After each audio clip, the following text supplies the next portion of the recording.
My name is Michelle DePass. I'm the Dean of the Milano School of International Affairs, Management, and Urban Policy. And on behalf of Milano and the Center for New York City Affairs, I want to welcome you tonight to our event. This event is one of a series that we've been scheduling to examine how the de Blasio administration is doing. We're examining pre-kindergarten tonight, as that was one of the mayor's main campaign promises. And tonight, we're going to take a look at just how successful he's been.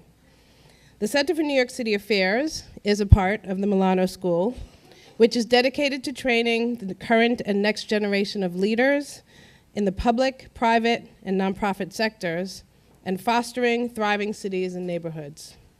Our students actually take on real-life problems in urban policy, in management, in international affairs, environmental policy and sustainability management. This school is as much about learning from experience as it is about the lectures, the seminars, the courses, and the readings. So if you'd like to know more about the Milano School, we have some information out on the registration table, and there are many people around here that can give you more information. So thank you for coming out, even though it's a little rainy and still a little cold, but we're going to be nice and warm in here for this conversation. So let me introduce Clara Hemphill, who's the founding editor of the Insideschools website and has been our intrepid interim director at the Center for New York City Affairs. Have a great evening.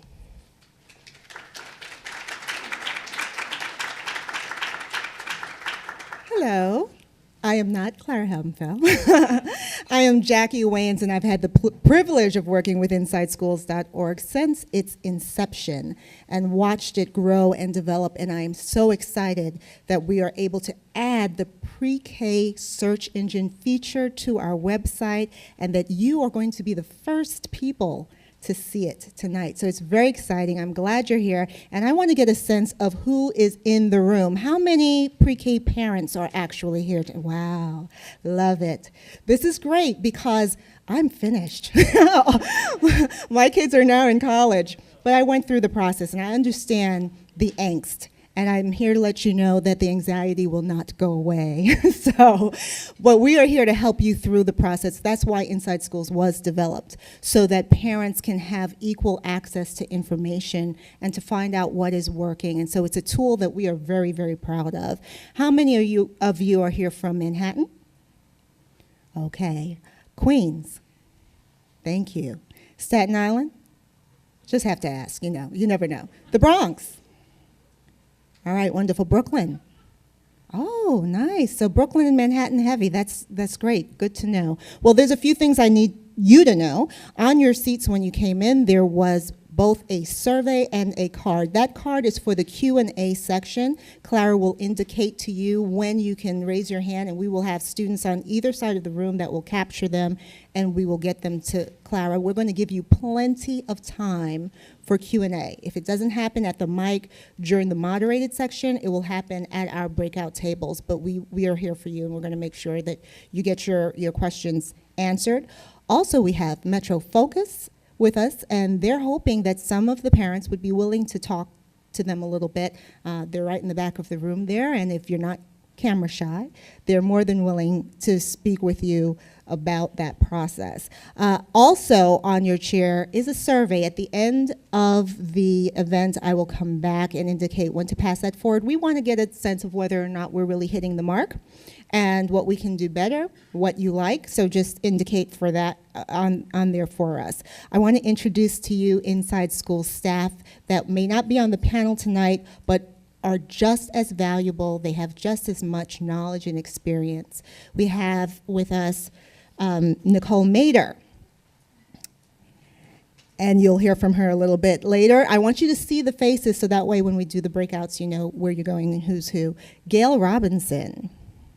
Where are you, Gail? All right, right over here. And we have Amy Cbo, Mahalia Watson, myself, Jackie Wayans, Pamela Wheaton, and Laura Zingmond. And it is my great pleasure to introduce to you now Clara Hemphill, the founder of Insideschools.org. This was her brainchild, and she continues to push the limits where this is concerned.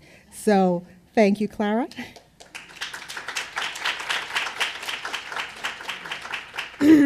Listen, I didn't push the limits. It was the de Blasio administration that's really pushing the limits. That they, by creating universal pre-kindergarten, that is pre-kindergarten for every 4-year-old in the city, they're expanding the system by, they're going to create 70,000 seats by next fall. That's more than the entire school-age population of, take your pick, San Francisco or Boston. And we're starting from, maybe 23,000 seats a couple of years ago. We're going to go up to 75 this year. So I'm going to ask Nicole to help me with the PowerPoint because I can't talk and press the cursor at the same time. Some of you may have heard, you may have seen the article in the Atlantic Monthly that claimed that the expansion of pre-kindergarten was mostly in the middle-class neighborhoods. In fact, really, the reverse is true. Here you can see where the pre-kindergarten seats are this year. The big circles means that there's lots of seats, and the small circles show that there are not very many seats. And then the red neighborhoods are the neighborhoods where there's lots of poverty, lots of kids living in poverty. And then the yellow are the neighborhoods where there are fewer kids living in poverty. Josh Wallach from the Department of Ed will tell us a little bit more about where they anticipate the seats are going to be in the fall. This is the seats from the current school year. So that the claim that the seats are mostly going to the rich neighborhoods is absolutely not true. As you can see, we have lots of seats in the Bronx, lots of seats in Upper Manhattan, not so many seats south of 96th Street, not so many seats in Forest Hills and Queens and Bayside. There's also some neighborhoods in Brooklyn that have a lot of seats, but they have even more kids. So that although they have big dots here, there's still a shortage, and that would be in neighborhoods like Park Slope and Sunset Park, and not Sunset Park, Windsor Terrace. And we'll have Josh Wallach from the Department of Ed talk about where the expansion is going. I'm going to ask for the next slide.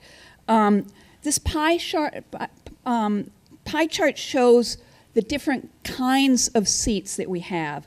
Naturally, we didn't have room in our public schools for 70,000 new seats, and we don't have money to construct 70,000 new buildings. So what the city did was they put new seats into the public schools that had room, and those tend to be the schools that honestly are not that popular with parents. And they tend to be in the poorer neighborhoods as well. They also contracted with child care centers, private nursery schools, and religious schools to offer free pre-kindergarten for 6 hours and 20 minutes a day. So if you look at our pie chart, you can see 35% of the seats are in ordinary public schools. And most of those are open for 6 hours and 20 minutes from, I think it's 8:20 to 2:50, something like that. Very tiny number in the charter schools. There are some reasons why the charter schools didn't embrace this effort, but the subsidized child care centers are for parents on public assistance or very low income. Most of them are below $25,000 a year. They get subsidized child care year-round from 8 to 6 in most of these centers, and they pay on a sliding scale. So they're free for 6 hours and 20 minutes, and then for the rest of the day and for the summer, 180 days a year, and then for the rest of the day and the summer vacations, they pay on a sliding scale, which can go from $15 to $180. Takima is on our panelist. She'll talk about that. Is Cynthia from Children's Center for Children's Initiatives here? Is this another person who can help us talk about the distribution of those? So those are the subsidized child care centers, and when you look in the directory, there'll be an asterisk that says these are have income eligibility. Their preference to low-income families. There are occasionally seats for families above the poverty line. Then the balance of our seats are in the DOE-run pre-K centers. So this is what Josh Wallach told me, is that they wanted to buy some time while they were building some new buildings. The School Construction Authority is trying to make some new buildings, but in the meantime, they put pre-K either in leased space or in existing school buildings that are growing, that can hold, they have a couple of classrooms this year and next year, but won't have classrooms in 5 years from now. So you'll see in the directory a lot of the seats are in these DOE-1 freestanding pre-K centers. Some of them are also in leased space. Some of them are in middle schools, actually. And I don't know what they do about the tall toilets and the sinks in the bathroom, in the sinks and so forth. But we can ask Josh about that as well. And then the blue you can see are the private and the private child care centers, and religious schools have really stepped up to help the pre-kindergarten expansion. You see a sliver there, which is religious schools, private nursery schools, and child care centers. These are the Catholic school, the Roman Catholic schools have really stepped up. They probably 5,000 in the Archdiocese of New York, which includes Staten Island, Manhattan, and the Bronx. And those, they don't teach religion during the 6 hours and 20 minutes. If you want to drop your child off early, there might be prayers and there might be, songs, religious songs. But during that 6 hours and 20 minutes, there's no religion. They might have a break at lunchtime, which if your child is not of that religion, they don't need to go to that break, but there might be a prayer break in the middle of the day as well. In the Diocese of Brooklyn, which includes Queens, there's almost 3,000 seats. So there's a big chunk of religious schools here. There are also a number of Jewish schools, Muslim schools, Lutheran, Greek Orthodox. Because the Roman Catholic Church has the widest network of schools, they've been the largest. And then they're also just private nursery schools that you used to have to pay to go to, and now you can go to for free. And then there's also full-time child care centers where you get the 6 hours and 20 minutes, 180 days for free, but then you pay for early morning drop-off and late afternoon and the summertime. And so that is the distribution, and this is, it's very confusing, but this is the way the de Blasio administration was able to scale up in such a huge way. Now, to help you navigate this complicated system, we at Inside Schools have created a search engine on the Inside Schools website, and Nicole Mader is going to show you how it works. Thank you very much. Hi, I'm Nicole. I do a lot of the data work for Inside Schools, and I am very proud to show you this work we've been putting in for a few months now to get this search up and running. I want to know, do any of you know how many schools there are in New York City? Shout out a number. Not if you work at the DOE or Inside Schools. Anyone take a guess? I think I heard 700 over there. Try 1,800. So it's a humongous system that we are here to help you navigate. So this is our URL to get to our homepage. It's hard to see that .org over there on the right because of the coloring on the screen. So insideschools.org. So we're going to go there right now, and I'm going to show you the pre-K search. Oh, I hope I'm going to show you the pre-K search. We are here to help you navigate. There it is. Okay. So this is our URL. Let's make this a little bigger. It's hard to see that .org over there on the right. Okay. So we are live streaming this, so I can see myself right now. And because this room is full of people interested in pre-kindergarten, we are going to start by we are going to spend our evening on this part right here, but you could also search for elementary, middle, or high school by clicking any of these buttons. So if you go to insideschools.org and then click pre-kindergarten, you'll see 4 different options for how you can search for a school. So this is really exciting, actually. If you're familiar with Inside Schools up to this point, you might know that we don't yet have a geographic search, but this is the first time we are launching a search by address. So you can type in your address and it will tell you where your zone school is. So I just type that in, and I know from looking up the green bar up here that it actually figured out that's exactly what I mean, and I can verify that that's the correct address. I can also see right here that 100 schools match my search criteria. We actually limit it to 100. So there's a lot of schools in my neighborhood. The first one is always going to be your zone school. And so this is right up the street. I know exactly where that is. I can see here that they offer grades pre-kindergarten through 5. And I can see that about 300 kids go there in all of those grades. This is not just the pre-K enrollment. And then we have a little summary of a lot of information. The zone school is normally going to explain what zone means. It just means that that school has a geographic catchment area. I'm sorry, these normally have explanations. We're still working out the kinks. It's our first day. They were there earlier. So we can see that this offers full day pre-K. As Clara said, it's 6 hours and 20 minutes, and that it's a school-based site as opposed to a community-based site like this one right here, which would also give you an explanation probably in an hour or two after I fix it.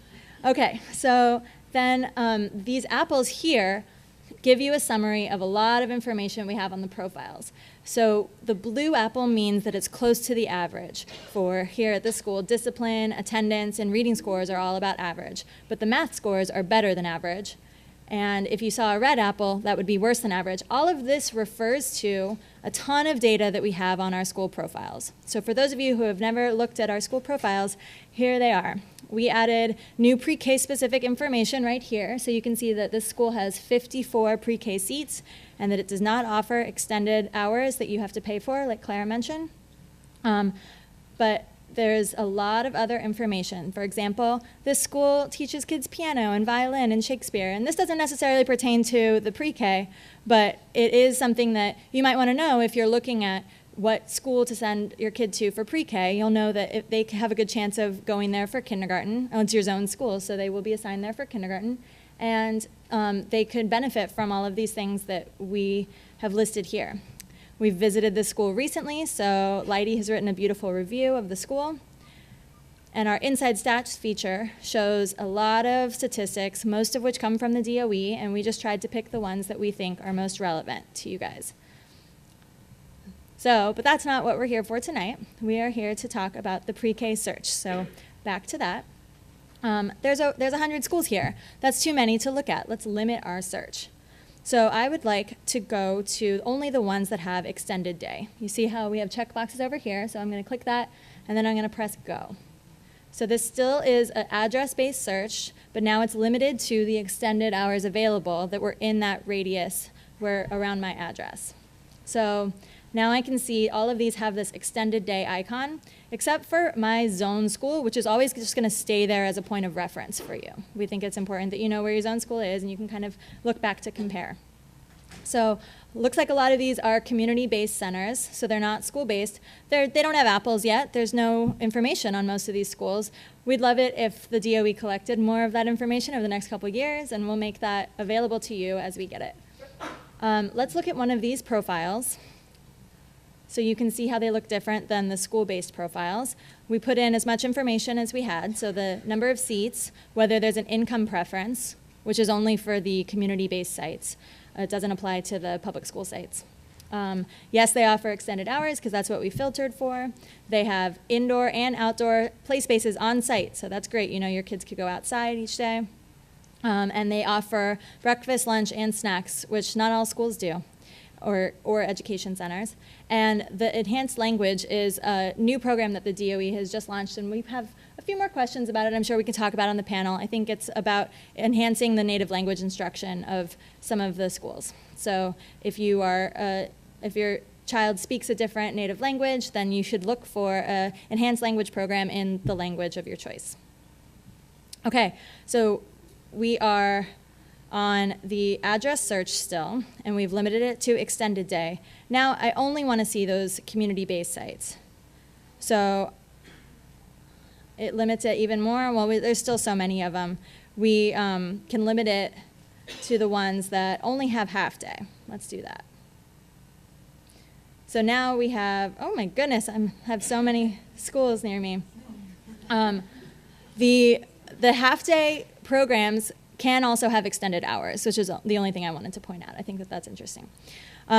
Let's go and try a different kind of search. So instead of pressing, okay, we're going to go to limit it by neighborhood. So I'm going to press this clear button, which gets rid of the checkboxes that I had put, and then I'm going to select a neighborhood. Now, I could scroll all the way down through all of these neighborhoods, or I could just type it in. I live really close to Prospect Heights, even though my zone school is in the neighborhood of Crown Heights. So now I know, okay, now we have more limited options. So there's those two schools. So that is by neighborhood, and then we can also search by district. District 13 isn't in my district. Let's see what's over there. It's close by.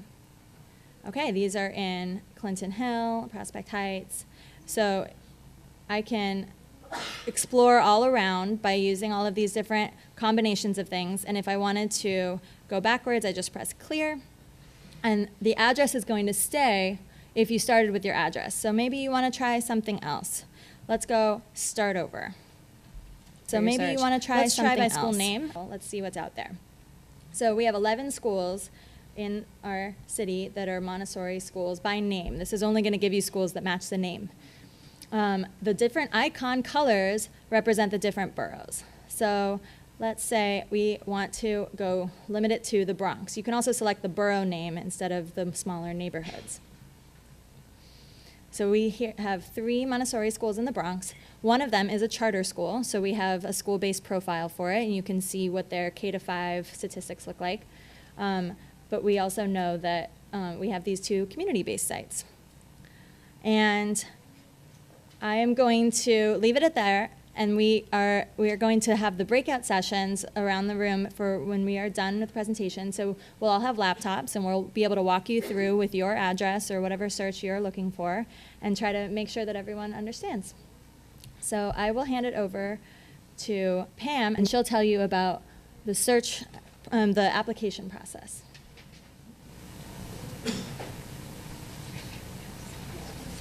Hi, everybody. Once again, who's got a child who was born in 2011? Great. So that means this year you can apply to pre-kindergarten for your child. How many of you have already applied? How many of you have already applied? Oh, okay. Just a couple. All right, so you're in the right place. You can't apply here, but we'll tell you how to do it. The application period is underway now. You can apply now through April 24th at midnight, 11:59. You can apply online by going to a family welcome center. There's several in each borough, or over the telephone if you want. Your child, the city says there will be a seat for everybody. So Mayor de Blasio, one of his campaign promises, full day seat for everybody. I'm not sure. There may be a seat for everybody. It might not be exactly the seat you want or in your area, but they've certainly done this push. So already the mayor says 37,000 families have applied. But don't worry if you're not one of the 2 or 3 that raise their hand, because it is not first come, first serve. Anybody who has a child born in 2011 has until April 24th and even beyond in the second round to apply. So if you haven't applied yet, it's fine. You've got plenty of time to do your homework. And if you have applied, you can even still go in until April 24th and make changes. If you learn something here tonight or you go to visit a school soon and that you hadn't thought about, you can still open up your application and change it. So on your application, let me just backtrack just a little bit. We've sort of shown you our website, but we didn't start by saying, maybe how many of you went to New York City Public Schools? Okay, so you might know that there are 32 community school districts in the city, and that's how, and within the school districts, Nicole was showing you some of the searches, there are zones. Of course, a couple years ago, the Department of Education changed a few districts, so there are three districts that actually don't have zoned schools. District 1 in the Lower East Side, District 7 in the South Bronx, and District 23 in East New York. But for the majority of you, you will have a zoned school, which you have absolute priority in attending. So districts are broken into zones, and then there are also other kinds of schools which we call unzoned schools or non-zoned schools, where the priority isn't necessarily where you live other than a district. So when you're applying to school, you have lots of different things to think about, and also a few charter schools now have pre-K also, and they don't have zones, but they do give preference to people who live in those districts. So those are things to consider as before you apply. When you look at the application online on the Department of Education's website, which is schools.nyc.gov, you will fill out up to 12 choices. You have up to choice. You don't have to fill out 12. You can, if you like your zones, you know, but the more choices you fill out, the better your odds of getting accepted, especially if you live in an area where there are more 4-year-olds than there are seats for 4-year-olds. You'll only be matched, for the first time this year, you'll apply both to the community organizations, the early education centers, CBOs, CBECs, they kind of changed the name to those, but they're community organizations, or public schools on the same exact application. You'll only get one acceptance. You'll be accepted to one of them or the other. And depending on the priority, if you live in a zone, like a Nicole's zone, PS 316, that school had a pre-K, she would have one of the highest priorities for getting into that pre-K. No guarantee. The first priority is if she had an older child who was already enrolled in the school, so that's what they call sibling priority. And then beyond that, there are 10 different priorities going down to people who live in a different borough, you know. But based on that, you can kind of judge whether or not what your shots are, how many seats there are in your zone school, how many people applied last year, and that sort of thing. If you fill out your application, you have to fill it out by April 24th, and in early June, you will find out where you got accepted. And then you'll have until June 19th to accept your slot and register. Now, when you're, and then unzoned schools also have priorities. They're a little different, but always sibling always trumps. So if you have a sibling in a school or even in a CBEC or an early childhood center, if you're already enrolled in an early childhood center for the threes program, then you have a sort of a, you know, almost an automatic into the pre-K if you apply to that program. And if you apply to, you know, 12 schools or 10 or, you know, however many, and you don't get a match, you'll stay on the waiting list. There's a wait list that's created for each program or school, and you'll automatically be placed on a wait list. If you get accepted to your number 5 school, you'll be placed on a wait list for your numbers 1 through 4. Our advice is, even though the schools will be handling the wait list, is to let them, even though it is automatic, we say let them know you're interested. You know, don't be a pest, but be persistent. You know, after you find out, make sure that they know that you're still interested in that spot. There's always a lot of movement, and the Department of Education in the city is adding lots of programs. You know, there's already one directory and an expansion, and they expect more seats to be coming on board later this spring and even in the summer. Let's see, what else? Match to 1. Quick version. The other thing is, some of you, if you go to a pre-K, say you get to a pre-K that's not your zone school, because it could be that your zone school doesn't have a pre-K, there's no guarantee, just something to keep in mind for next year, because pre-K is only 1 year, that there's no guarantee that you will get into the kindergarten at that school, that you'd be able to finish public, you know, those grades. If there's space and there's not enough people who are already zoned and have siblings in the school, you might be able to stay. It is one of the priorities, but just because you go to a school for pre-K, if it's a zone school or a district school, there's no guarantee that you can stay. Now, if you're in a charter school, that's probably different, and if you're in what we call a non-zone school, it doesn't have its own zone. Once you're in at pre-K, you're pretty much in until the last grade of the school. So what we suggest that people do before applying is to take a look at the school. The Department of Education on their website has a list of schools and community centers that are having open houses, but they don't. Not all of them are listed, but I suggest looking there on their pre-kindergarten enrollment page to see. And if you don't see it there, call the school, call the CBO, and the schools. Every school has a parent coordinator. So for a school-based program, you can call the parent coordinator and say, I really want to visit the school. They should all be offering tours this month and into April, because until April 24th you can apply. So if you're going there, how can you tell what to look for? You know, you want to find a school that's a good match for your family, obviously transportation and all those things. How are you going to get there? There's no busing for pre-K except for some special education students, but in general, there's no busing doesn't begin in pre-K, so that's important. But also, you want to know what's happening in the classrooms. So we have provided a video for you, very short, to show you what to look for. We also have a page about it, but what to look for when you're looking for pre-K.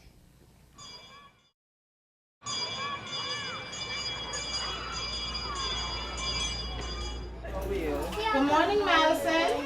When parents are dropping their child off in the morning, a teacher or the teacher assistant should greet that family at the door. Good morning, how are you? And there should be a check-in. How was the night? How was your morning?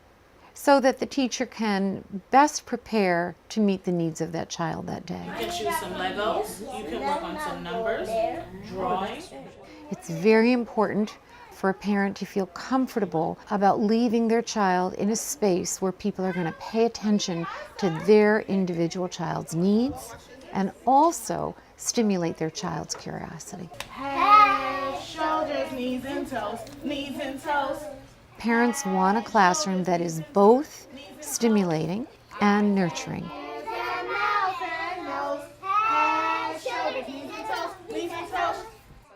Children should be allowed to use the bathroom as soon as they need to use the bathroom. It's not wise or acceptable to make 4-year-olds wait for bathroom times. Children in high-quality programs should be outdoors every single day. It's an essential part of learning that children are using their whole bodies in joyful and playful activities outdoors in fresh air. I want you here, but you're not.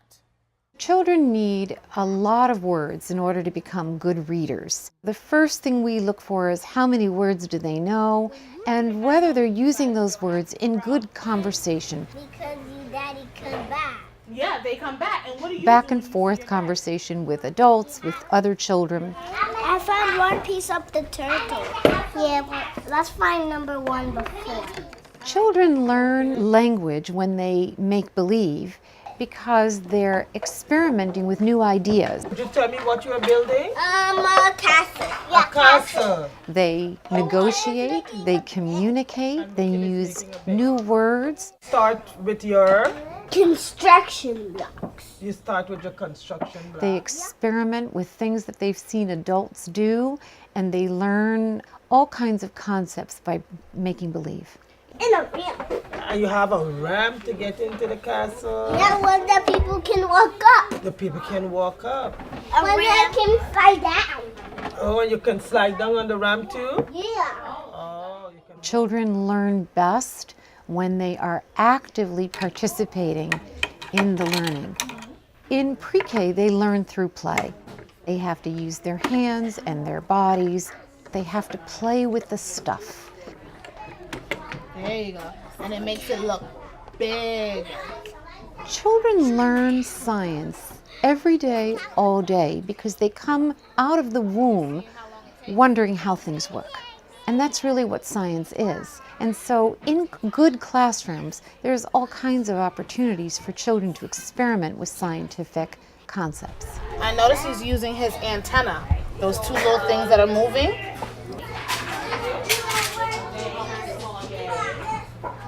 I got eyes. He does have eyes. That's how he knows where to go. Lots of things happen in a classroom of 4-year-olds that have to do with math. When children are counting things, when they are simply building with blocks and adding to the structure and taking away from the structure, Those are all very, very powerful pre-math skills that help ensure children will be successful mathematicians as they grow older. I have a friend, her name is Genevieve. When you get a really great pre-K classroom, you get magic. Hands, Genevieve. Genevieve, go wash your hands. You get children who can't wait to get there and love being there, and you have families who feel that they're doing a great thing for their children when they bring them. Yeah, thank you. Okay, you're welcome. Have an amazing weekend.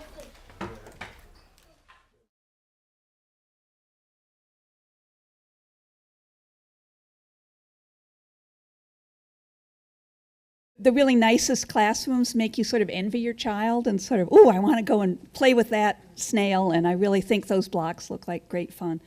I'm going to call up our panelists right now. Lydie Rashka, who is an Inside Schools reviewer and is also a Montessori teacher, and her son is in college, so a lot of us have been through this, but we've forgotten it all, right, Lydie? Yeah. And then I'd like to bring up Josh Wallach, who's with the long bios are in your programs, but I'm not going to read the long bios. But Josh is at the Department of Education. He's taking care of a lot of the logistics with pre-K expansion. He also has a 4-year-old and a 6-year-old, so he's in the thick of things. And Takima, there she is. Hi.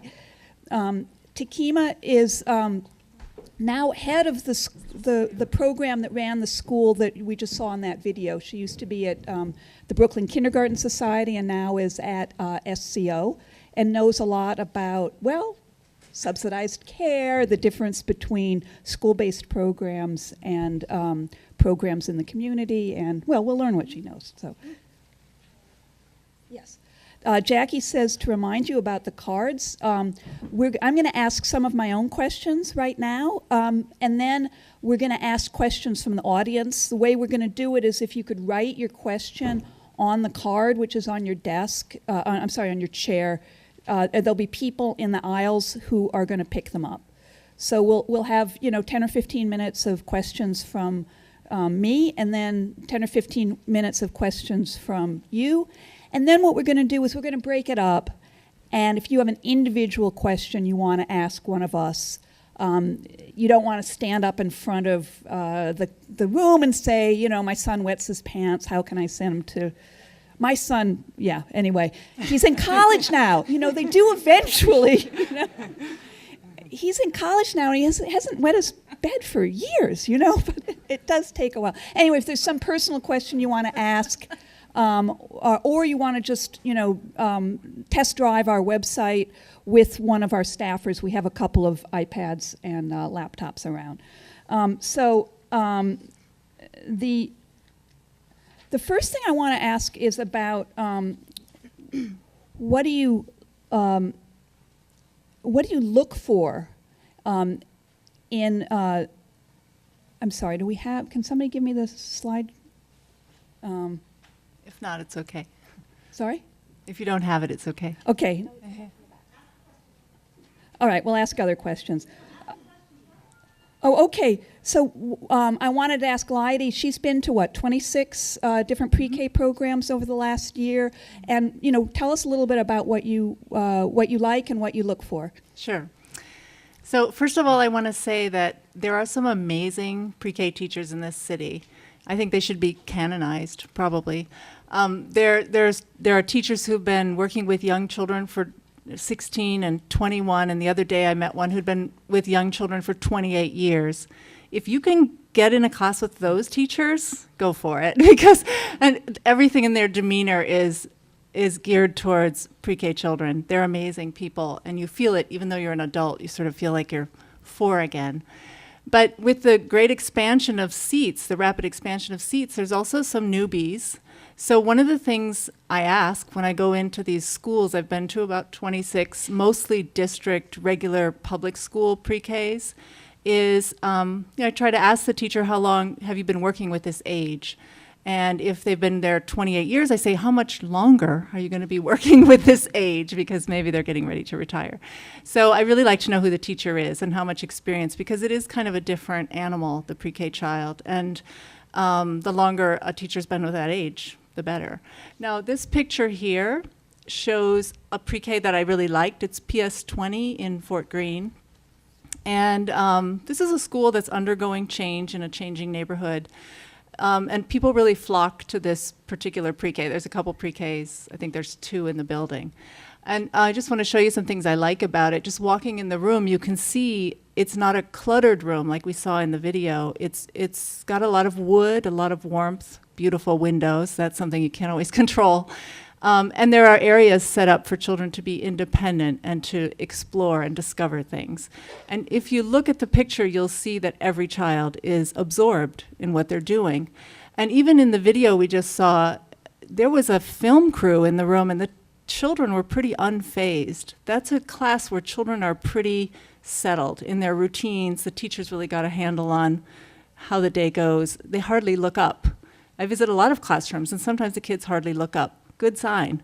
So if you get a chance to go visit pre-Ks, which we recommend, look at the children's faces and look at their actions. Is everybody absorbed in what they're doing?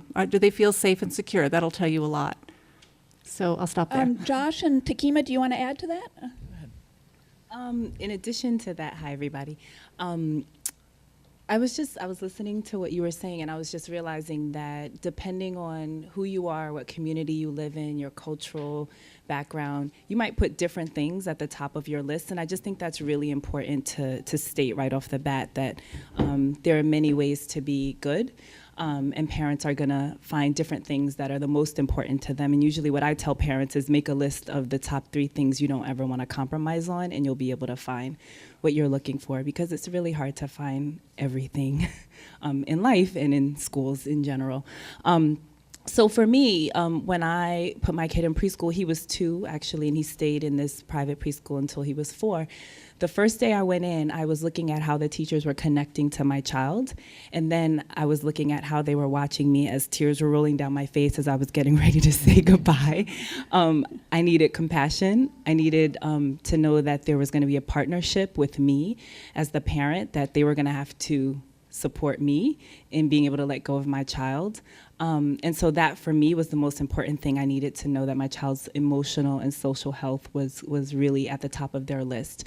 Another thing that's really important is making sure that you're not just getting rote conversations or memorization. I really wanted my kid to have his imagination stimulated in conversations and activities and experiences. And so that, I think, is a really important thing. I think those 2 things, no matter what community you're in, if you can find those things in a pre-K, then everything else you can work on. Yep.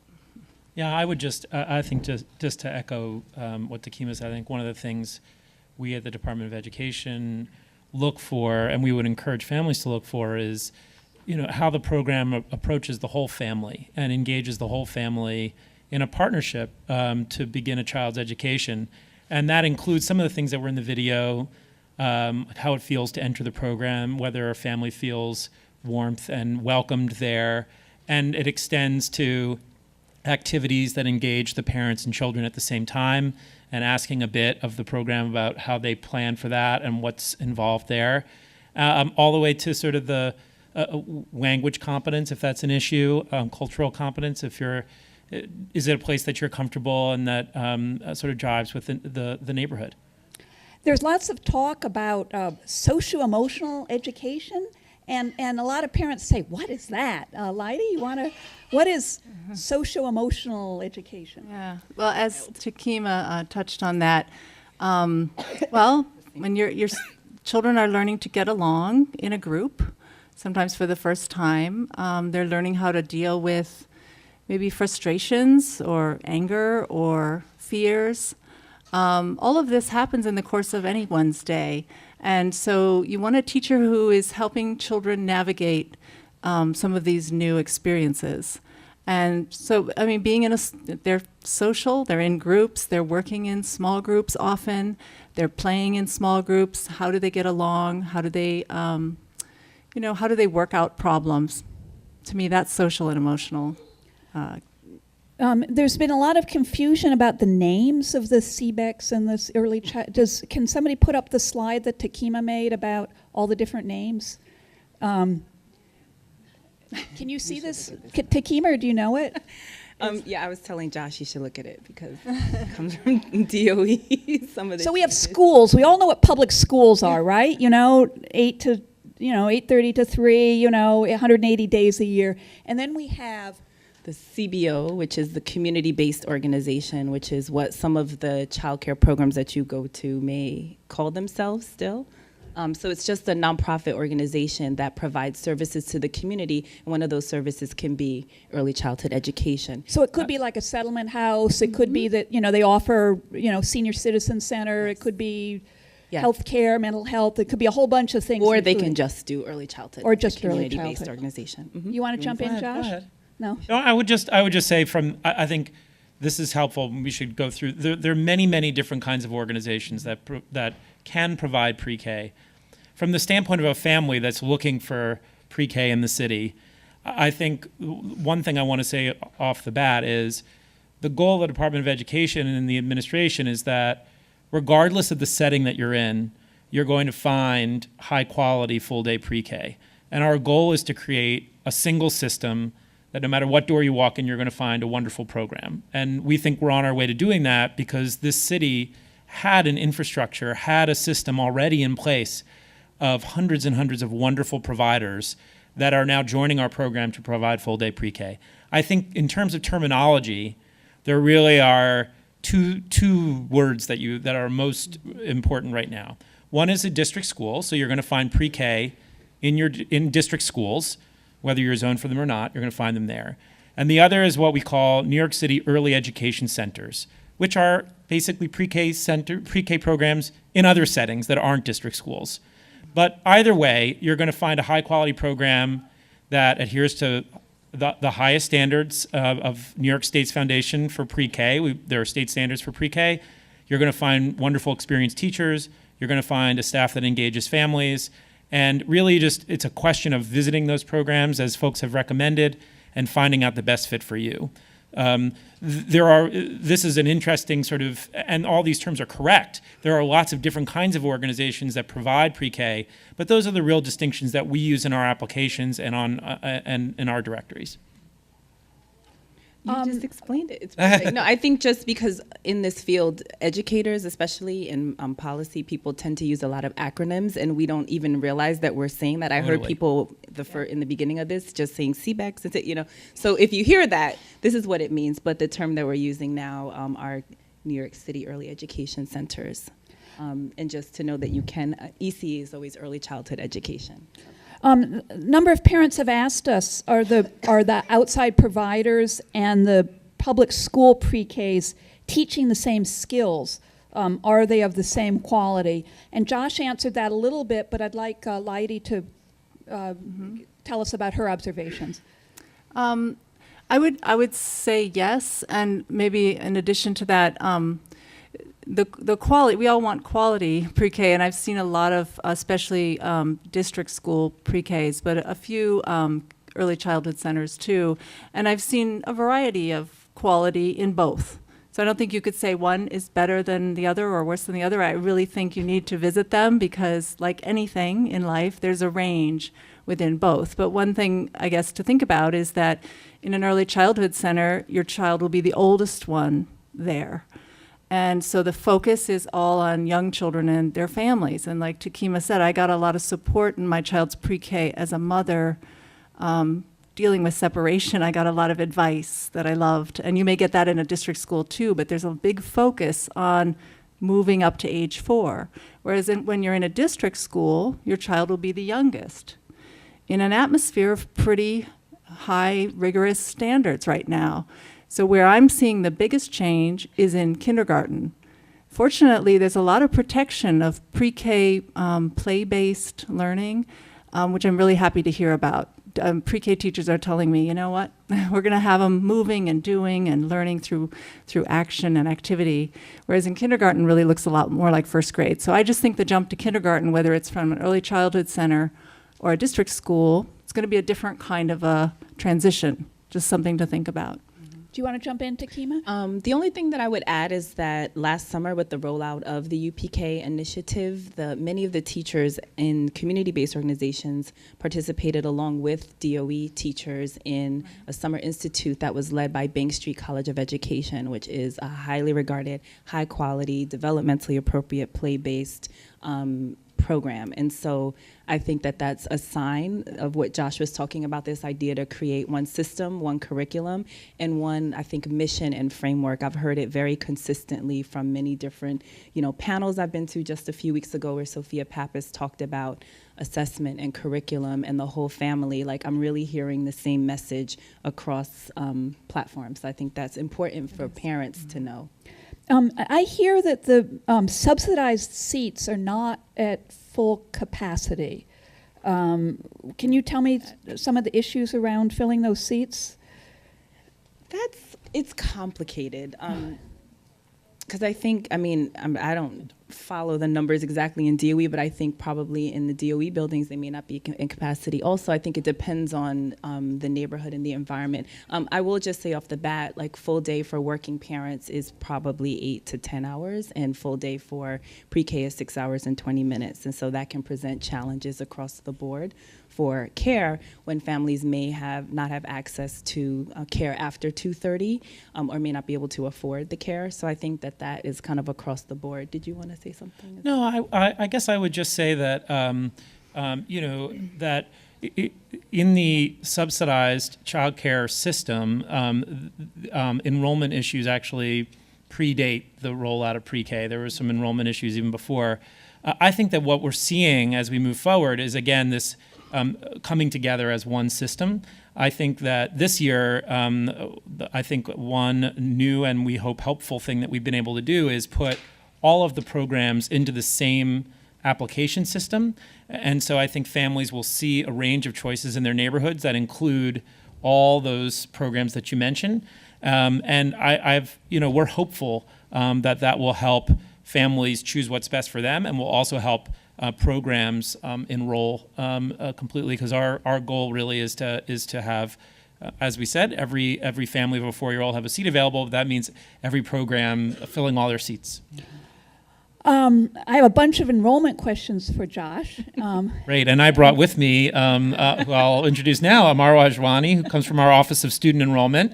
He is my lifeline during this show, so I may turn to him for okay, advice. Thanks. Yeah. No, thanks for coming. And these are questions that parents have posed to me in the last couple of days. So why is this thing so complicated? Why don't you just go to your local school and sign up? So I'll start with that one. Our goal is we have a few different goals. One is we want to make sure that families have complete information about the full range of options that's out there, and we also want to give every family a fair shot at the program that they want, the program or programs that they want the most for their 4-year-old.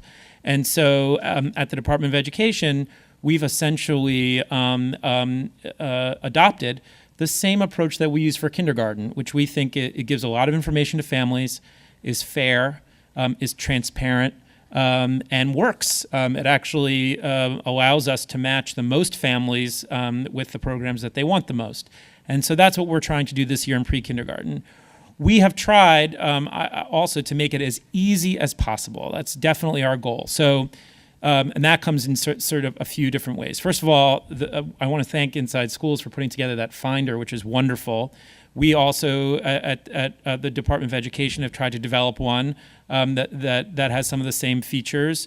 We also have one for phones, for mobile phones, which we haven't. So ours, and the phone knows where you are, so you don't even have to put your address in. It will tell you where the pre-Ks are. You're ahead of us on that one, Josh. We also can do it with text messages. So if you text pre-K to 877-877 and put in your address, it'll tell you the 5 programs that are closest to you. But I think also very important, all of our materials are translated into 9 languages. And we do have a great team of outreach enrollment specialists, also in all languages, that you can call and can walk you through the process step by step. So if it does seem daunting to a family to look for options in your neighborhood and fill out that form online, you can call someone to help you go through it, or go to one of our welcome centers and also find someone who speaks your language to walk you through that process step by step. So we're trying to balance many things, but I think overall this year we're trying to be, as I said, provide a lot of information, be fair, also make it easy, and every year we'll try to make it better and better. And if I could just jump in, I mean, the reason you can't just walk to your neighborhood school and sign up is that a lot of the schools simply don't have room. So you have 18 pre-kindergarten seats in PS 87 on the Upper West Side, and something like 587 applicants for those seats. So the most popular schools have the most people who want to go to them, and there's just no room. So that what they've tried to do is, and I want to ask you also about, that map, the Citizens Committee for Children map. What about neighborhoods that at least this year didn't have seats? Upper West Side, Park Slope, Upper East Side, Windsor Terrace, Forest Hills, Bayside. Sure, we're working hard to offer seats in all neighborhoods in New York City. So we're very focused on adding programs in those neighborhoods. As someone noted, I think we already have an expansion directory out, and we expect to add additional programs through the spring and summer. I would just add the scenario you just painted, sort of the local school with 18 slots and hundreds of applications. I think that does happen in some neighborhoods for sure. I do think, and I would just encourage, I think some of the news we're hearing here is encouraging. There are many early education centers out there that have been providing high quality early education for many, many years. I think one story that doesn't get told quite as much, and I'll bear with me for 1 minute, is just that a lot of what this administration did in the year of expansion is actually work with providers that had been providing half-day pre-K for many, many years, switch over to full day. So many of those programs have very experienced teachers. They're not filled with newbies. They've been in business for a long time. They are rooted in communities. They know their neighborhoods. They know their kids. Now they have the resources to offer full day. That was really a lot of what we did in year one, was convert those half day to full day. So I would encourage you, if you're in a neighborhood where your zone district school only has 1 or 2 sections of pre-K, to take a little time to look around at the early education centers in your neighborhood. I think you'll be pleased with what you find, and take the time to fill out multiple choices on your application form, because I think, obviously that increases the chances of getting a match, but I also think it'll sort of lead you on a journey to get to know some of these other organizations that are most likely already in your neighborhood with good reputations and serving a lot of families. There are also some wonderful pre-Ks in public schools that are really not ready for prime time, I think. Yeah, that's right. Yeah, I've seen some really wonderful pre-Ks that people travel to go to in schools that, if you look on our site at some of the statistics, might not look so great. So I do encourage you to go check out the pre-K, because sometimes it's a little bubble or an island in a school that's changing. I'm thinking of, on the Upper West Side, there's a school, PS 145, a nice school, where there's a new principal who's bringing in a lot of arts. Really wonderful dance, very experienced dance teacher and arts teachers. And she's really working on improving the school from pre-K up, and she says pre-K is the one thing she didn't touch because it's so wonderful, and it is a very good program. And Takima, tell me about 307 in what do you call that neighborhood? It's I have no idea. It's not Fort Greene. It's No, not no. Dumbo. It's What is sorry. 307 Yeah. in It's Navy Yard. I think they call it Brooklyn yes, Navy Yard. Yes, it's right by the Navy Yard, actually, but where your car gets towed to. The Navy Yard, yes, sorry, very bad memory. Literally like 15 years ago. So You're really making people want to sign up there. No, it's nearby. That's why. So PS 307 is a public school that is has primarily served children from Farragut housing projects, which is right across the street. I believe it's District 13 is what it is. I went to visit. I've been before, but I decided to go back and take another look at the pre-K pre-K, and I was completely blown away. The leader is incredible, and it's really important to think about who's leading the school, because the leader sets the tone. She's dynamic. She's been working really hard to build a lot of partnerships with the community and for the community. They've got a band, sewing, wrestling, Zumba, Mandarin, living animals in every classroom, a partnership with CUNY Engineering School where they do a bridges study. I could go on and on. They have 4 pre-Ks. They'll have 6 next year. So they, I think, have room right now. But she did say that their open houses have had standing room only.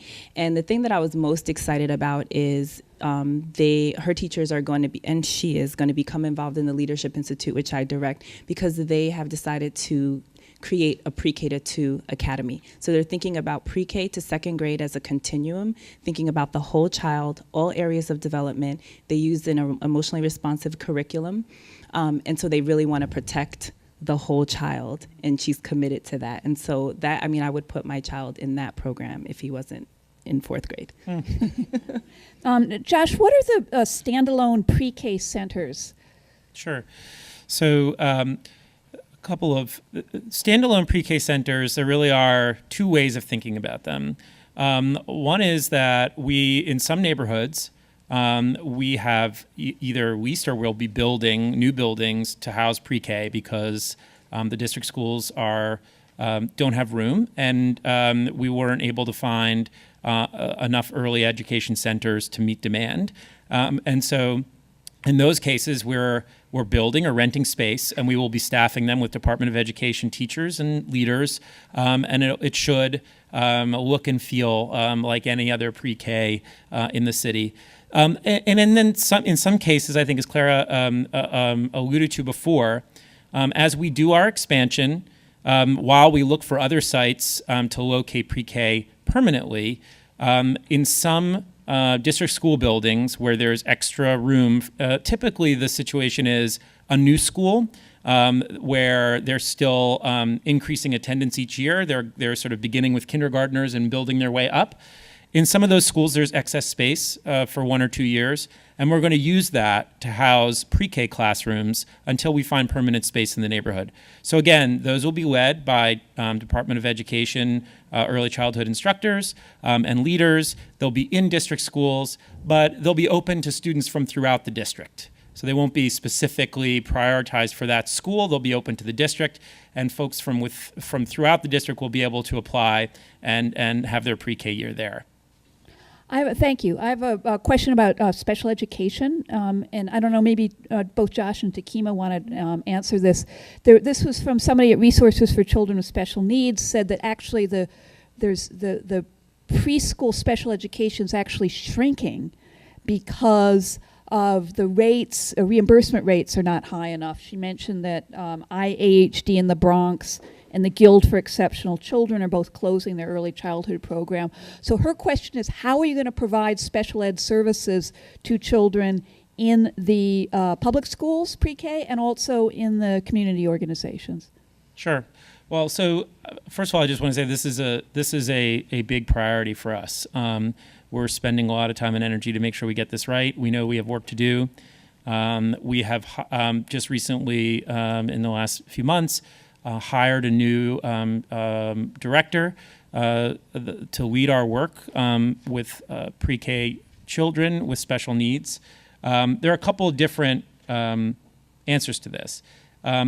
First of all, I think the first stop for a family that has a child with special needs is their Committee on Preschool Special Education, which is part of the Department of Education.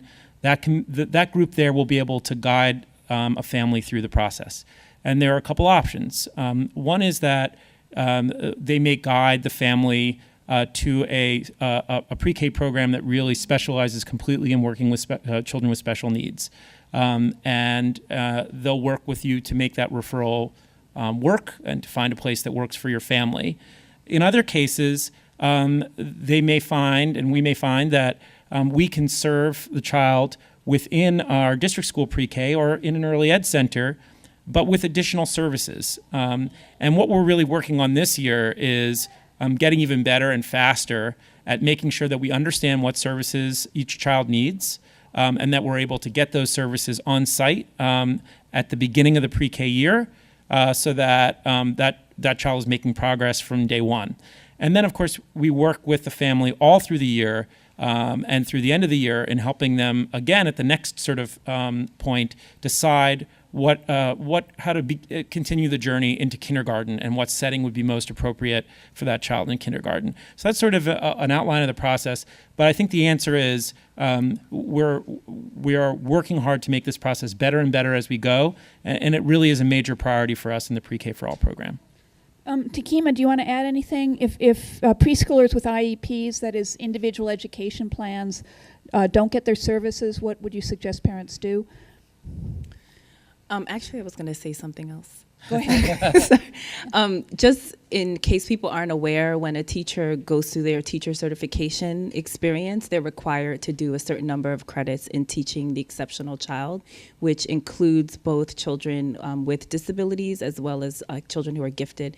And so if you have a teacher that is certified, they should have some experience with adjusting the curriculum for all different types of needs. And then there is a really strong trend nowadays as well that many teachers are doing a dual degree certification. So they're doing general education and special education. So I think that that's just an important thing for parents to know, that depending on the severity of a child's needs, you may be able to get, supports from the teacher around curriculum and around the environment for your child. And we're building that into our teacher training for all of our pre-K for all teachers as well. And that started, as Takima mentioned, with the Summer Institute, but has continued with additional training sessions for 6,000 teachers through the year.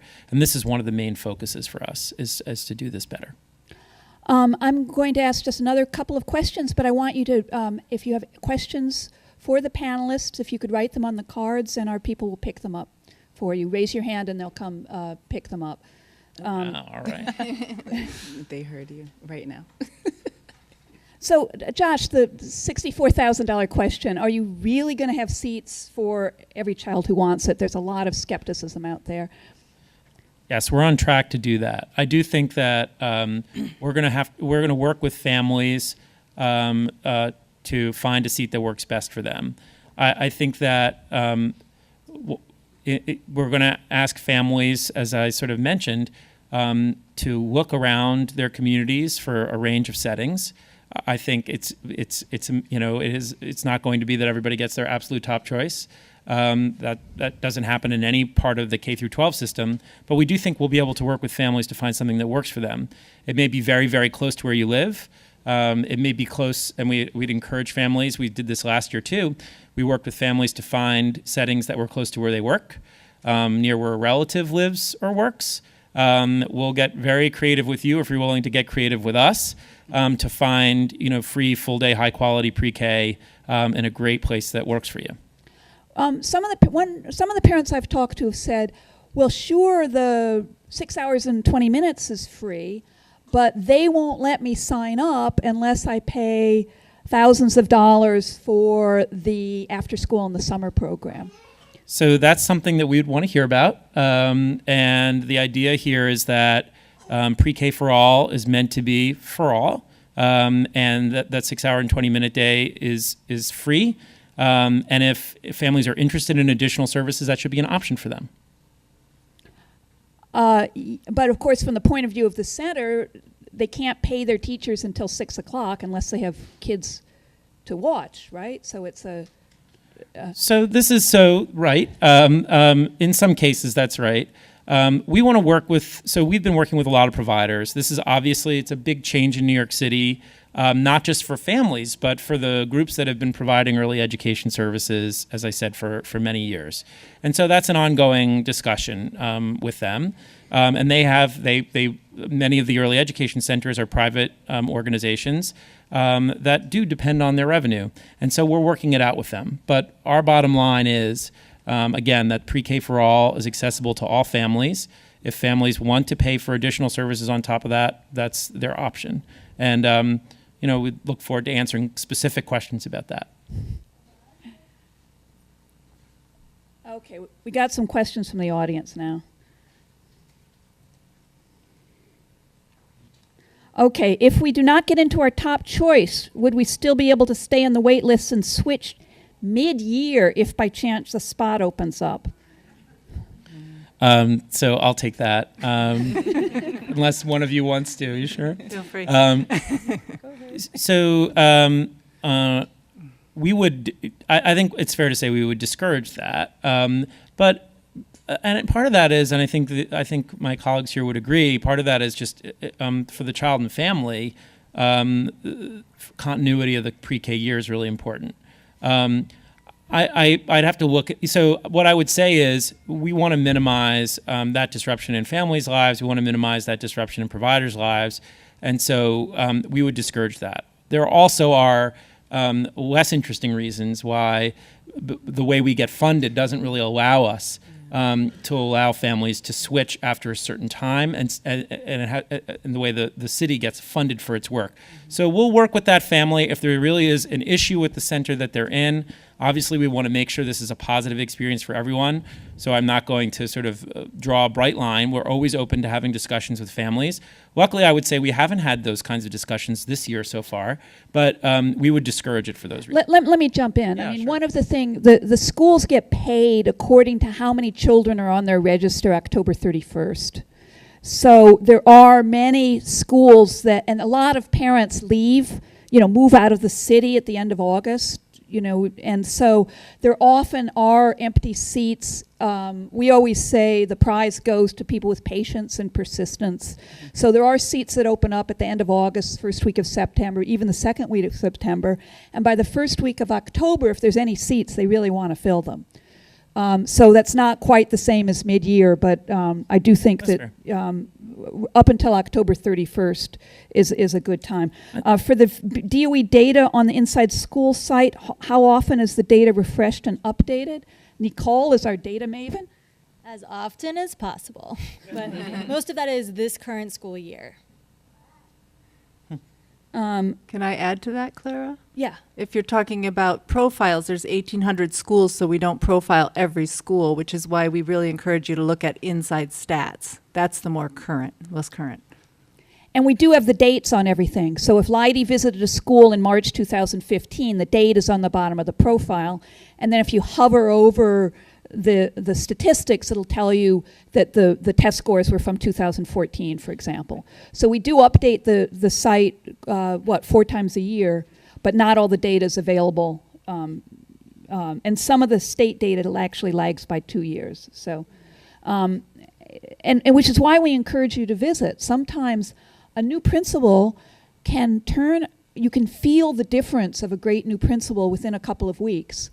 But you're not going to see the difference in the data until the kindergarten kids get to 3rd grade and are tested for the first time. So that we see schools, you'll see some of the schools that we pick as our Inside Schools picks, our favorite schools, are schools that actually have terrible test scores.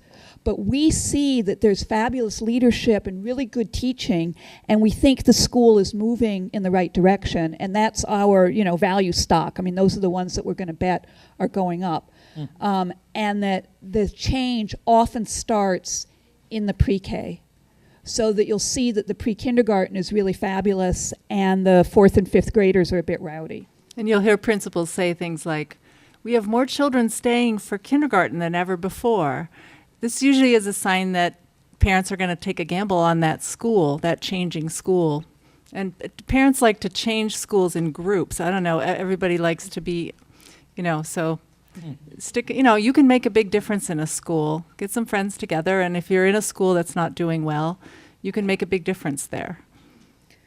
We have some questions that are about kindergarten, which I'm going to suggest that you ask afterwards, because we're going to be here all night if we answer kindergarten as well as but the general question, what if you do not want to send your child to a zoned school? Can you apply to other public schools? Yes, you can, and one of us will tell you about that afterwards.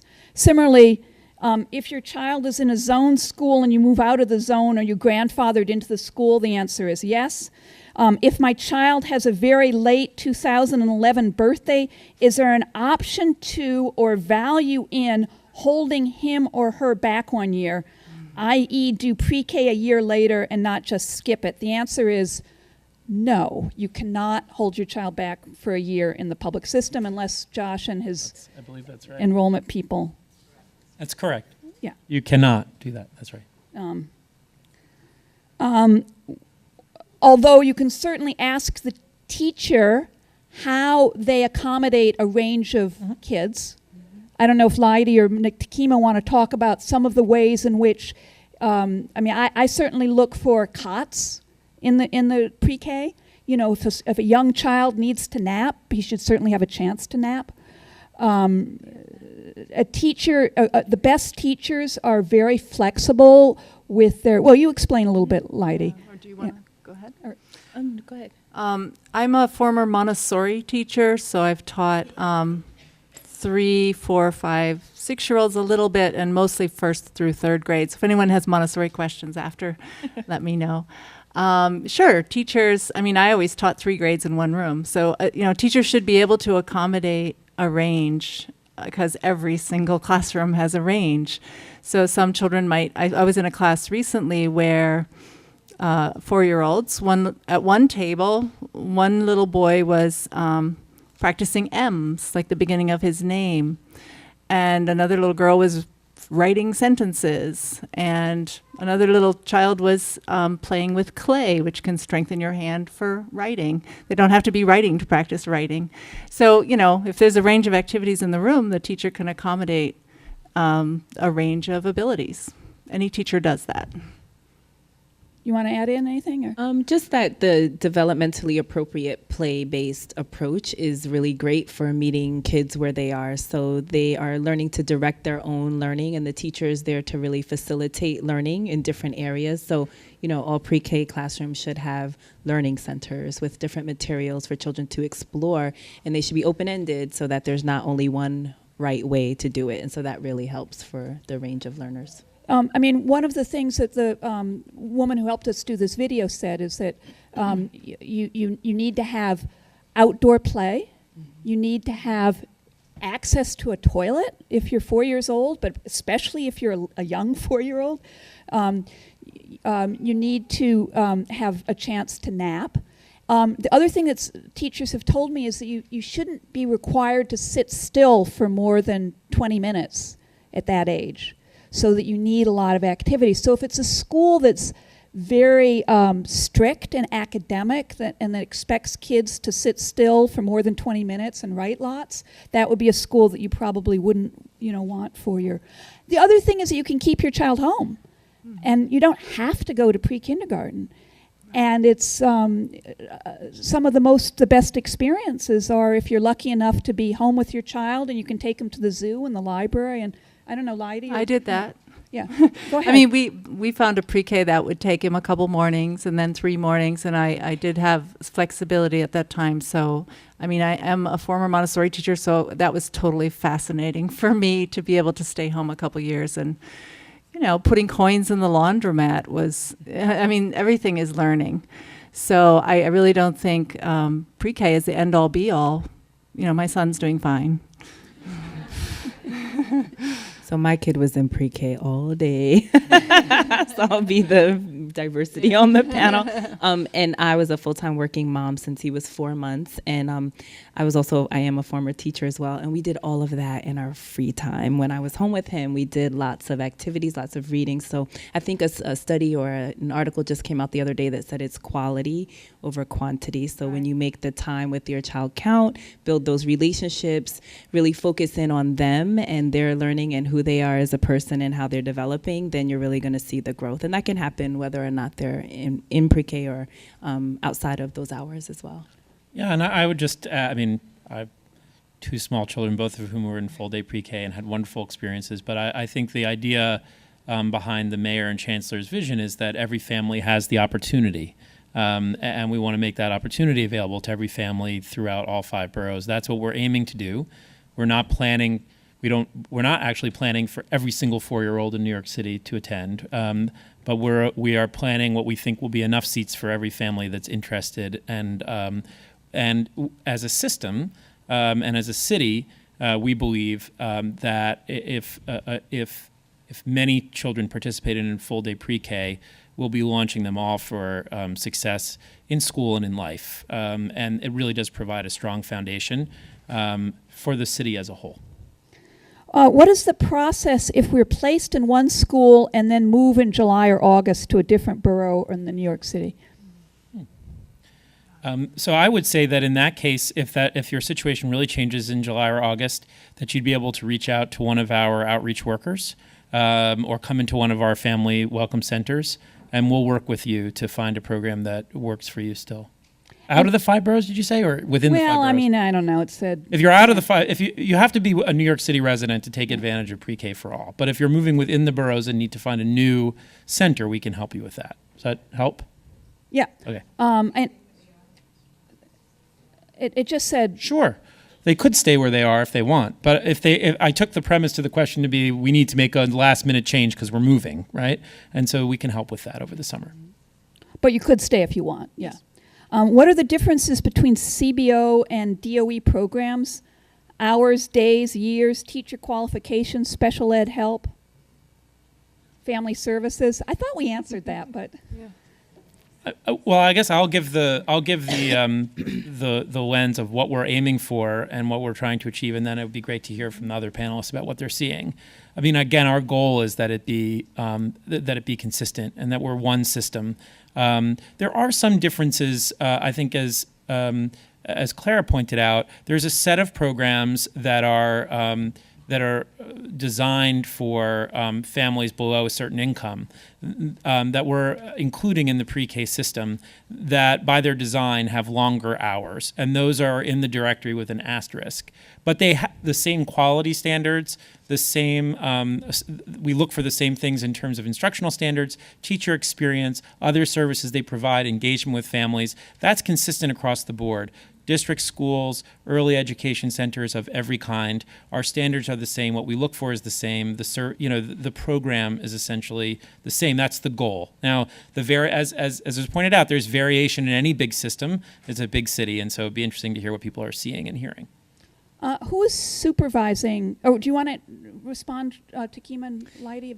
I think one important difference for community-based early childhood, okay, in New York City early education, I'm sorry, I'm still been calling them CBOs, is that they have family workers or social workers on staff. So that I think is a really important distinction to be noted, because there's a lot of support for families embedded within those programs. Yeah, I mean, district schools have supports like that too. So, just ask what kinds of supports they have. And I think what I'm seeing, is new classrooms opening up at the DOE schools, the district schools, with brand new equipment, shiny new equipment. And I just want to know who the teacher is in there. And also sometimes the space is a little funky because they're trying to make it work. So just ask these questions. It's a lot of expansion really quickly. And I think before it settles, you know how change is, right?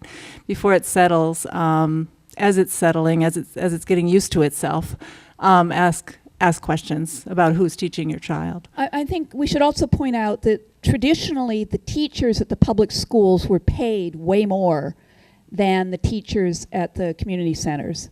And the teachers at the public schools only work from 6.5 hours a day for 180 days a year. The de Blasio administration did raise the salaries of the teachers in the community centers, raised them to about $50,000 a year, which is comparable to what the public schools are getting. But they still have to work year-round for much longer hours. So there's not it's a lot better than it was, but there's not a lot of pay parity yet. What's happening is that we're hemorrhaging the teachers for the 3-year-olds who are still getting paid like $30,000 a year. And we're also losing a lot of the very good teachers from the community centers to the public schools. And one more thing I'm seeing, well, maybe I said this already, is like in district schools, I'll say to a pre-K teacher, so what were you teaching last year? And they might say 4th grade or 6th grade. So there's a little learning curve in getting used to different ages. I know, because I've taught different ages, they're really different. So I do like to know, like in district schools, I'm seeing teachers moving within a school to stay in a school, maybe the 4th grade reduced and their pre-K's expanding. So that's just a trend I'm noticing. Who is supervising the freestanding pre-K centers? So we're working that out within each community. So, but it'll be a combination of there'll be a lead teacher on site, so an experienced educator that sort of steps up to help lead the teaching core, and then there'll be another administrator, and it depends on the building and its proximity to other schools in the neighborhood. So it might be, in one case, for example, this year, we have an elementary school principal who's also minding the local pre-K. And in other cases, it might be someone who just looks after that pre-K center. So it'll vary, and that's a good question to ask when you go visit. That would be PS10, I think. Right. PS10 in Brooklyn. How do we find the 26 teachers Leidy visited and reviewed? Are the reviews available online? Yes. I mean, I visited 26 programs, but I didn't say there were 26 fabulous. I said there are some wonderful pre-K teachers out there. You just need to ask, how long have you been working with this age, and watch them in action. If they have a tour, get to know those people. You can tell. Trust your gut. Inside Schools says trust your gut, because you know it'll feel right. Leidy's not a self-promoter. You can Google her name in the search engine on our site. So you just put Leidy, L-Y-D-I-E, in the search box on our homepage, and everything Leidy's written will pop up. But I mean, I've been all over the place, not just in Brooklyn. I've been to Staten Island, you know. So I've seen. I'm not working in one area, and we're all of us who are here tonight. We've seen different schools and programs. So you should look at the schools in your area first, I think. What makes a school and Inside Schools pick? These are schools that are either improving rapidly. Sometimes they have new principals. They usually have nice social emotional, a nice atmosphere, a good feel. Almost always, it's strong leadership. So one of the apples you'll see on our site is, do the teachers think the principal is a good manager? And if that's green, there's just something, you know, there's not friction between teachers and administrator. So almost always when we see either a special ed pick, we have special ed picks, and Inside Schools picks, there's a good atmosphere. It's not dangerous, it's safe, but also there's some interesting things happening at the school. And it's not just about test scores. You know, it's often rich arts programs and interesting academics. We were just at PS 63, the Star Academy. Mimi should raise her hand. We both went because the math was so exciting. This is a school that doesn't have fabulous test scores yet, but they saw a jump last year, which is what alerted us to them. And the math was some of the most lively math lessons I've seen in visiting many, many schools. So Inside Schools pick. You wouldn't know it otherwise unless you went to visit. It's a school we choose for our own children. Right. And we base that on a lot of factors, not all of which are statistics. Right. Attendance is a big thing. You can see as a school improves, its attendance is going to go up before its test scores go up. And we care a lot about rates of chronic absenteeism.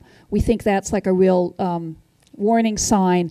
If lots of kids are missing more than a month of school, we think that's a warning sign. We give you the test scores, we care about it, but you know, we particularly for pre-K, your kids are not going to get tested till 3rd grade. My zone school has not granted a tour to Inside Schools and refuses to give tours to parents, nor has it had an open house. I'm very concerned about listing it despite decent exam scores. What can I do? I can almost tell you what school that is. Talk to me after. Sometimes we'll go on a parent tour. So I was just on one recently. A school just declined a visit. So, I mean, we have our ways. And then we know a lot of parents. We talk to parents. But, you know, that's sort of curious. I'm curious about that. I wouldn't put a 4-year-old in a school that didn't let parents visit. personally. Josh, do you want to respond? Yeah, I'd be interested in knowing more about that school too, to be honest. I think we encourage all of our early education centers and our schools, as we said at the top. I mean, one of the things when we talk about what's a quality pre-kindergarten program, a big part of that is whether it's welcoming to families and families feel like they're partners in what's going on in that center. And so if we're sort of starting out by saying that we don't want to let families visit, that's something I'd be interested in learning more about. So if that person who wrote the question wants to come up to me afterwards and let me know more about that, that would be helpful. How is InsideSchools.org pre-K search different from the DOE pre-K search? Nicole. I was just thinking about that for the last question too. We have a comments function on all of the profiles, even if it's not a school profile yet, doesn't have very much information or doesn't have a review. You can still click the bar that says comments, and you can type in things like "they won't let me on a tour," and then that can start a dialogue with other parents.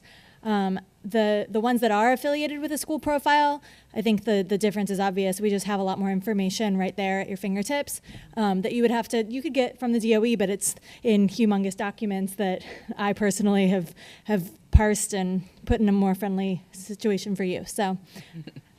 Thank you. We're trying to get better and better as we go, but we're also really happy to have Inside Schools as a partner, seriously, and sometimes as a friendly, critical voice about things we could do better, because that's how we learn, and we share information, and I think they do wonderful things with it. So that's helpful feedback for us, and I think that obviously they put a lot of thought into it and have some great features that we hadn't thought of. So that's terrific. But yours works on phones and ours doesn't yet. That's correct, and we are trying, as I said, we try many different ways. I do think, other than the website, again, I just for those watching and for those of you here, I think I think what we heard from families last year was that having a person they could talk to that could help them navigate the process was really important. And so that's something we really kept on for year two, and we have a crew of full-time people who do nothing all day but help families apply for pre-K. And so if any of this seems confusing, even with the wonderful websites that we've all worked on and our phone friendly and our text messages, we have people who can help. And I would encourage you to reach out. We also answer our phones at Inside Schools. There you go. Great. But no, I think the DOE has put huge amounts of energy into the outreach. I hear tell that the mayor himself hands out UPK postcards. Indeed he does. Yeah. Indeed he does. How many pre-Ks have you reviewed so far? Lyda, do you even know? This year? Yeah.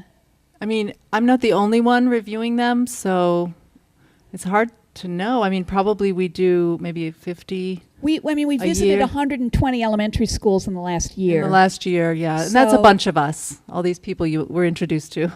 So, we do our best. There's a lot of schools out there. And then we try to change and update things with data.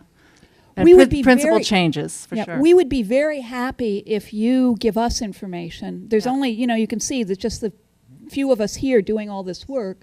Volunteers welcome. When you visit schools, if you go on a tour and you see something good or something bad, you can just log on to our site and put it under comments.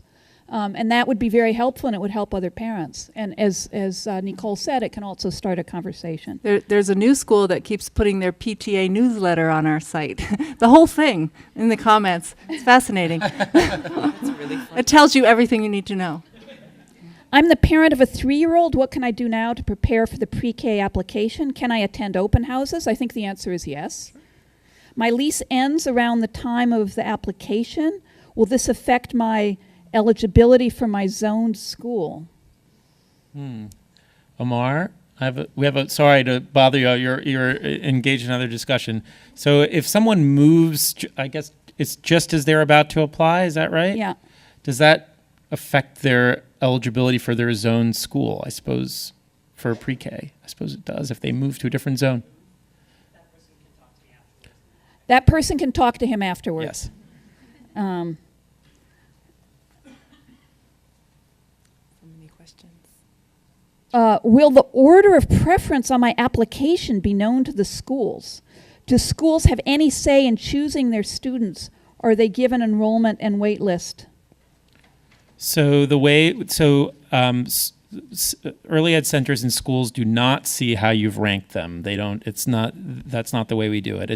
It's an automatic matching process that's done behind the scenes that basically gives each family an offer in the program that they rank the highest that has an opening, and then you're given a spot on the wait list in all the other programs above. So if you get your fifth choice, you're automatically put on the wait list for programs 1 through 4. And so no, the schools don't see that information. They do, however, they will manage their own wait lists. And so after this initial period, when we send out the offers, if you're on the wait list for a school or center, they'll be managing that wait list process themselves. We'll be monitoring it, of course, but they will manage it. Please define what is meant by free for the NYC EECs. Is this the old voucher system that offers a rebate off tuition, or is the 6.5 hours provided for no cost? No cost for those 6.5 hours. For standalone pre-K centers, is any preference given for students with no zoned pre-K, or is it a true district-wide lottery? It is a true district-wide lottery. How were sites selected for the DOE-administered pre-K site centers, and how will they administered vis-a-vis existing schools at which they are sited? For an example, additional seats added at the address of PS 118 and District 15. Right. So I think, as I described before, this will vary site by site. So there is, I'm familiar with this one, there is a pre-K center going into 118. That will be district-wide. So families from throughout the district will be able to apply to it. There will be a lead teacher, that much I know for sure. How the exact nature of the leadership of that pre-K center and is still being worked out, but we'll know very soon. And so families will get that. If families are interested in that center, they'll know that shortly. How do we judge and rank new DOE pre-K centers that are not set up for tours yet and offer limited information? So I wish I had a perfect answer for this. I think if there are particular centers that you want to know more about that don't have tours, one suggestion I would have would be to reach out to an outreach worker, and we'll see if we can get more information for you. I would continue to check in with the center or school to see if there's any changes, because some of them are getting set up now and getting ready for tours. We'll sort of do the best we can to get the most information out there that we can. I can say leadership is all, and if you find out who's the leader there or who's the head teacher, that would be really important. More important than the color of the furniture or the equipment is pretty good throughout.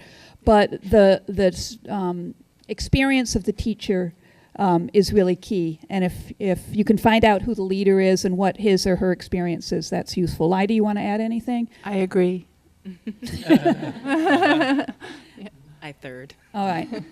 All right. Why the push to eliminate half day? Many families in my neighborhood prefer that option. So a few answers to this one. So first of all, we will continue to offer some half-day programs. But this is a question really of the mayor and chancellor's vision and for the city and the education system. We want to make the opportunity for full-day pre-K available throughout the city. And to do that, we need to work with providers and district schools to make every full-day seat that we can find available to 4-year-olds that want it, and families of 4-year-olds that want it. The policy rationale for this is that the research shows that full-day pre-K really does have a more significant impact than half-day pre-K does. And that's why the mayor decided to make it a centerpiece of his campaign, because he thought that would be a way to transform the opportunities that are available to 4-year-olds throughout New York City. We are, though, as I said, continuing to work with some providers that provide half day, but you'll see, and that will be available throughout the city, but we're putting our resources, our scarce resources, and our attention and time into building out the full day system. And so that's where you'll see us continuing to push and expand and find new seats. For pre-K programs outside the public school, who employs the staff?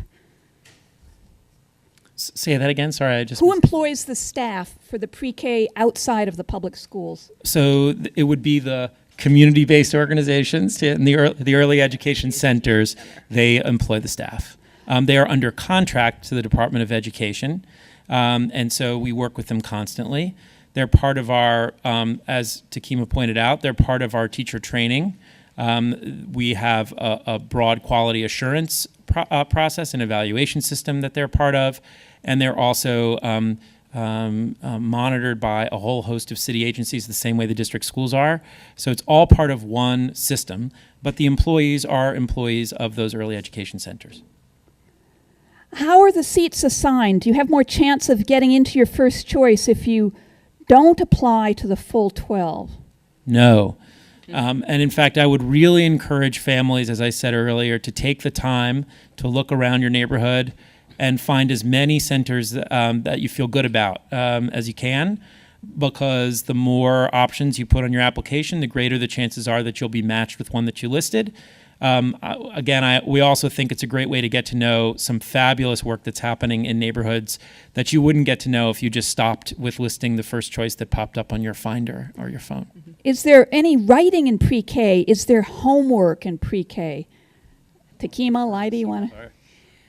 There should be, but hopefully let's define what writing is for pre-K. So there's a developmental range of writing, and so it starts with scribbling, and then it moves into like circles and lines. So, a kid holds up their circles and they go, look, I made a car. And you go, oh yes, I love the way you made your beautiful car. Because you don't try to force them to make a car that looks like what you would, because that wouldn't be appropriate. Then they start to work on letters. You can actually Google this. I think this is so powerful when I learned this in my teacher training. Stages of writing development. Yes. It's just really helpful because you'll see it's very classic images that children make at different stages, and it just helps you as a parent know what to expect, that your kid is not behind, they're actually where they're supposed to be, and you just keep giving them the opportunity to hold writing utensils, and eventually it starts to get closer and closer to conventional writing. So there shouldn't be any forced worksheets. I heard the chancellor at the chancellor's conference last year say to a group of pre-K teachers, I do not want to come into your classrooms and see dittos or worksheets. That is not what we're doing. And she said, you can quote me, and I've been quoting her for a year. So no dittos and worksheets, because that makes us feel good, but it actually isn't supporting children's writing. So put lots of pencils in their hands, look for lots of writing utensils in classrooms, and lots of opportunity for children to write and to dictate their words to an adult. And eventually their letters and words become closer and closer to what we call conventional writing. So that's what we expect in pre-K. You want to add? Oh, homework is the other. Is there any homework in pre-K? No. It's nice to be in touch with the pre-K teacher about what's happening in the classroom, and I would say your homework is just to expand on those things they're learning if you can. Say it's trees or leaves or changes or seasons. There's so many museums in the city, and we just put out a guide for parents to math and science, and one of the best things you can do is to spark curiosity in little kids and sort of expand and deepen what they're learning. But conventional homework, no. I would just add that we this year also began experimenting with optional text messages. So if you text pre-K to 877, you can get text messages with suggestions of fun activities to do with your 4-year-old that will go along with pre-K, like visiting museums and different things you can do in the home. It's not homework, but it's other activities that will complement what's happening in pre-K and be fun. How are you finding and supporting? Can I just say Oh, one sorry. thing? Because this goes back to the first point that I made too. So different people take that message very differently, depending on where you come from and what your experiences were. People are like, what do you mean there's no homework, right? So I just want to say that I've seen homework given in pre-K that's actually developmentally appropriate. And so I have seen parents say, but how do I know what my child is learning or working on, right? And so I think it's, depending on where you are, it can be a form of communication, you know, that you can say, oh, so you're reading this book. It shouldn't be that that you're getting homework, because that's the other thing. If you're doing your kid's homework, then that's not appropriate. But if it's about you've been asked to do something with your child that encourages them to be, you know, excited, to inquire, to ask questions, to have you tell a story, to engage with your child, that's totally appropriate homework. Where are you finding and supporting so many new pre-K teachers? We've each year we've done a very broad search throughout New York City and beyond for certified teachers, and we've been lucky that we've had many candidates that are eager to participate in New York City's Pre-K for All program. So many of them. Some apply directly to early education centers, and a lot of them have been in business for a long time and have their own ways of recruiting teachers. Some of them are former parents that have trained and become certified over time. We actually try to support that through some work that we do with City University of New York. But we also have a lot of certified teachers that come directly to DOE looking for work in the pre-K system. We do some screening, and then we refer them directly to district schools and to New York City early education centers, which we just started to do last year. So they now have access to our full candidate pool. And even in some cases, we've packaged groups of applicants to go visit early ed centers together. So that's been good. We're continuing to work on it. Obviously, at a time of expansion, we're working awfully hard at it, but we think we're finding terrific candidates. I'm going to have two more questions, and then we're going to break up and go to the centers. Sorry? Oh, you're going to explain. All right. And then and are you going to explain how they give the surveys into the report cards? We want report cards on how we did tonight. So Jackie will tell you about that. Where can I find information, ratings of the CBO, CBEX programs, Department of Health, ACS? So the Department of Health and Mental, so there's a couple things. Our Pre-K Finder does have some basic information about centers, but not ratings. And I think I think what Inside Schools is doing is really helpful. I think over time we'll have more information about centers.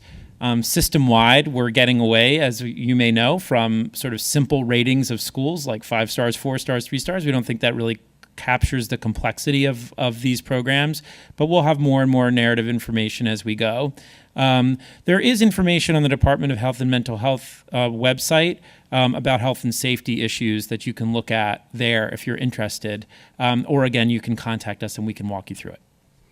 I'll just say one other thing for early education centers, that there are 2 measures of quality that you can look for in addition to a lot of word of mouth, I find, is how people really assess the quality. Okay, I'm not going to say an acronym.